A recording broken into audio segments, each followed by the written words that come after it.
Welcome to Guide Guru. We hope this video helps. You start by cutting power to prevent shorts. Immediately unplug the Xbox and remove any external storage or batteries. Once done, move the unit to a well-ventilated surface and pat visible water with a microfiber cloth. Do not power on.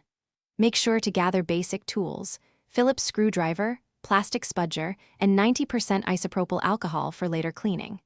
You'll act fast to limit corrosion. That urgency reduces long-term damage and gives you the best chance to repair the motherboard and connectors safely. You now open the chassis, keeping track of screw sizes and cable orientation so reassembly is accurate.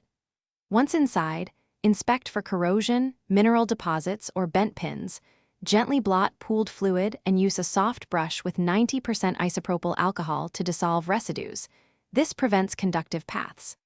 After cleaning, make sure to position the board for unobstructed airflow and place silica gel or rice nearby. Allow 24 to 48 hours of drying.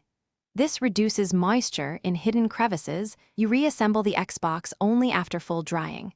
Reconnect ribbon cables in their original orientation and tighten screws snugly, not over-torqued. Once done, power on through a surge protector and test key functions: controller pairing, network, USB ports, and disk drive operation. If the console powers but behaves erratically, make sure to retry cleaning contacts and re-drying. If switches or the motherboard remain non-functional, seek professional board-level repair or replace the unit. One troubleshooting tip: if it won't boot, check the power supply and test with a known. Thanks for watching. Consider subscribing if we helped you today.